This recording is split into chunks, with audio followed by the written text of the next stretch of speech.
Hello and welcome. In this video segment, we're going to work on a power steering cylinder. Now, it doesn't matter if you're working on a Ford, Chevrolet, Dodge, you name it. This procedure can be used on most vehicles, and we're going to use for a demonstration the 63 Ford Fairlane. And first thing we're going to do, before you subscribe and hit that button, you have to think, do you want to actually buy a cylinder, which is the price here, or will you rather rebuild? Buy, rebuild. I think we're going to rebuild. If you're not a subscriber, just hit that button, become a subscriber right away. So let's begin. First thing we're going to do, we're going to locate our power steering cylinder, and it's right here. It definitely looked like it needs some attention. There go the pin. It's going to have a cotter pin in it. That's what you want to look for.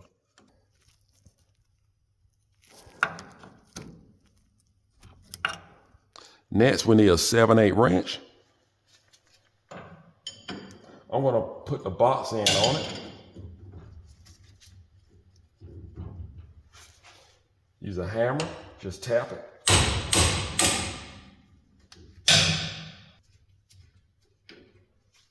Next, we're going to get the right size for it. But again, make sure you are wearing safety glasses when disassembling, removing this cylinder from your vehicle.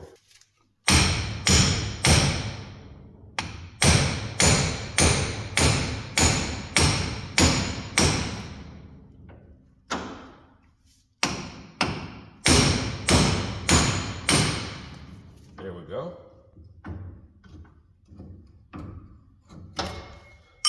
Now, just so that you know, this whole assembly is going to be rebuilt, but it's a lot easier to actually disassemble each item while it's still on the vehicle. We need to disconnect both of these hoses here.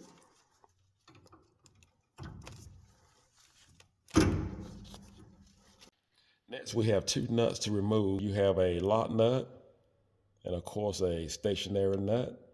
And if you notice here, we're going to put an adjustable wrench right here to hold it in place while we break loose each nut.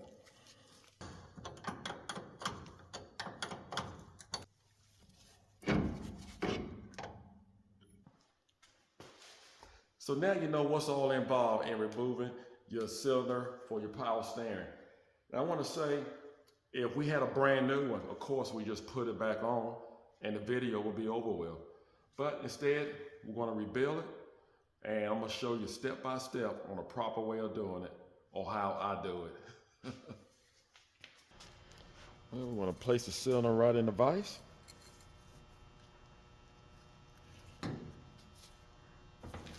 There's a snap ring right in here.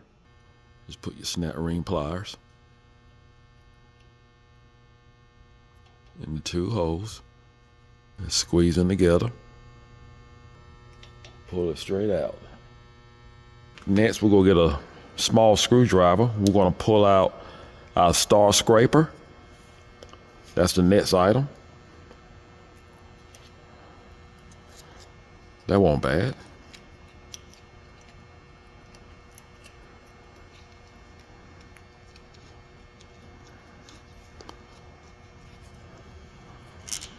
And next, we have a seal here. We're going to use the same screwdriver. See if we can just work around the seal. Oh yeah. Just pull it right up.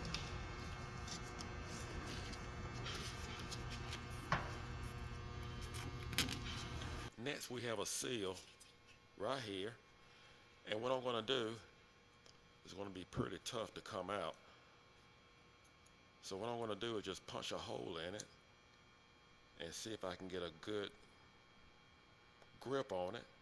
If not, I'm going to take a screw and just screw down into the hole and see if that will help me. See if we can punch a hole in this seal. Put a screw in there. See if we can get a grip on it.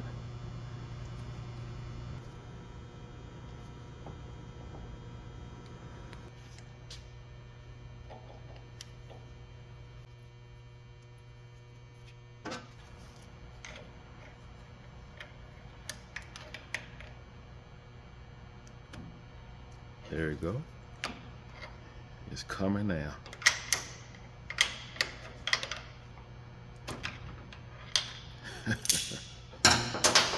All right. Pull that right on up. And the new one is going to go in just the way the old one came out, with the cup facing up. We have another seal here. I'm going to punch a hole in it, screw the screw in it, and do the same as we did to the other one. Again, try to stay away from the rod.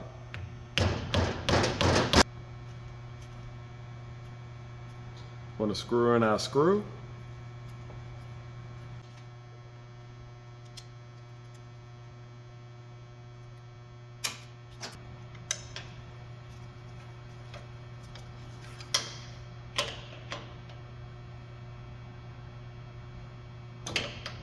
There we go.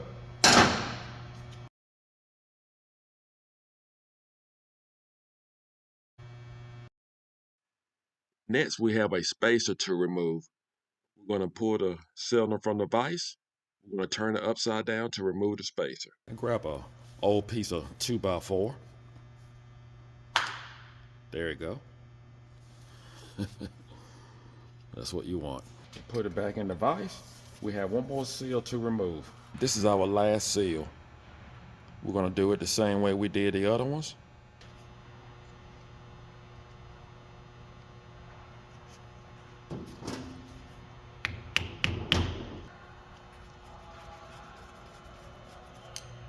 I like to keep the shaft as close to the housing as possible, because if I have it extended out and I make a mistake with this screw as far as damaging the cylinder, if I do damage, it can be up here somewhere, so it won't affect me as bad as it would if I actually had it extended out and it actually has to go past all the seals.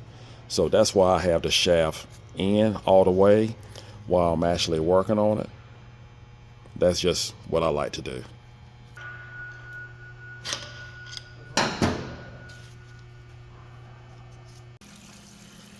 We have removed all the seals.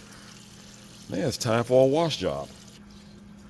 And this is as far as the rod would actually come. The rod will not come out. I see a little rough spot there. I'm just going to take a little emery cloth and just wipe over it a couple of times just to smooth it out. You don't want anything to upset your new seals.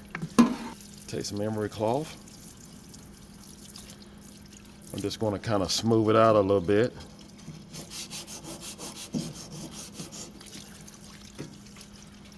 Kind of dulling it a little bit. I got a spot right here I don't care for. Just want to just go over lightly. There we go. That feels better. We're going to clean out the inside. Just want to make sure we flush out that old power steering. Push the rod back and forth. It'll come out. Main thing you want to make sure with your housing is that your joint is in great shape. You don't want it to be flopping around. And I can barely move this. So this is perfect. A cylinder like this is definitely worth resealing, rebuilding. Hey guys, to help you get the seals in, you want to get you a PVC pipe this size, and you don't have to have it that long. You don't need it 10 feet. If you can have a piece laying around the shop, that'll be fine. But if not, you have to buy the whole pipe. I can use it for other things, but this would definitely help you to actually install your seals. We're going to cut the pipe about 12 inches. Next, we're going to set the cylinder straight up in the vise. Have the bottom end, the weight on the bench. We're not going to tighten it too tight, but just enough to keep it in place. Here's the kit that I'm going to use, and it comes with a diagram, and that is definitely helpful, especially if you get sidetracked. There's going to be two seals that is going to be identical, and as a matter of fact, this is going to be the first seal that we actually put back in. But with a seal, you want to make sure that the lip always face the oil. And this is the lip, and the oil is going to be in the cylinder itself. So we're just going to install it this way. But when you install a seal, just make sure the lip always face the oil. I'm going to use a little engine oil, and you can use transmission fluid, either one. And I'm just going to, before I actually install a seal, just going to make sure I just dip it in, just kind of lubricate it to help it to slide back in. Just kind of dry it off a little bit on a shop rag. And then we just go ahead and install it. We'll put our pipe right here. You get a hammer and tap it in. And just make sure it's centered.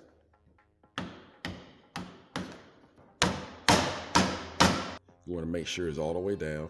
And keep in mind, you have about 5 more seals to install. Next, we're going to install our washer. And next, we have our other seal.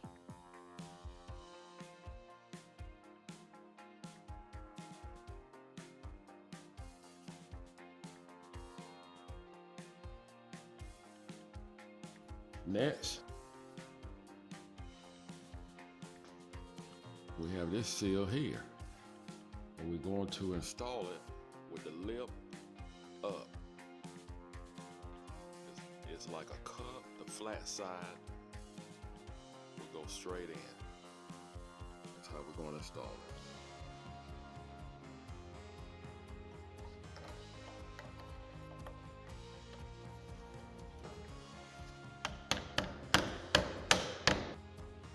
And next we have this little bushing here. It actually goes inside the cup.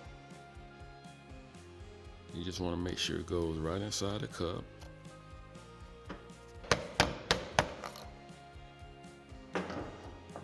Perfect. We're going to install our star scraper, and it shapes kind of like a little cup, a saucer. You want to make sure the high area, which is right here, is going to face the top. So we're just going to put it down just like this. Drop it in place. And last but least, we're going to install our snap ring. I'm glad they put new snap rings in the kit, because in some cases I have heard people snap rings, the old ones actually break off.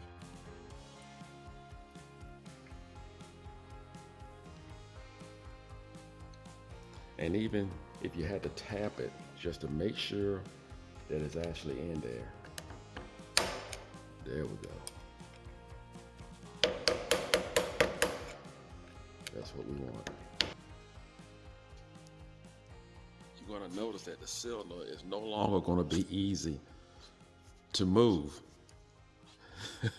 like it was before. Now you can install your cylinder back in place, but we're not going to on our project because we need to redo this whole assembly here. We're going to rebuild this power steering control valve the same way we did a power steering cylinder. But I want to point out, when you connect your power steering cylinder back, you're going to have 2 hoses. Make sure you do not cross these 2 lines. Those 2 hoses, in case they are crossed up or something is not quite right after you install your cylinder, you have a line cross not exactly right, because this unit here has 2 lines. I have seen some Fords have 3 lines. So either way, when you crank your vehicle, please make sure you do not have your hand within the steering wheel, because if one of those lines are crossed, what will happen, as soon as you touch the steering wheel, it's going to immediately turn to the left or turn to the right very fast, and it's just going to try to lock. And you do not want to have any body parts within the steering wheel, because you cannot pull your arm out quick enough to avoid being harmed. So make sure that you have your hand on the outside of the steering wheel in case something is not quite right with your unit. At least it won't do you any bodily harm. Just want you to be aware. I have it all taped up. I'm gonna spray it down with a little super clean.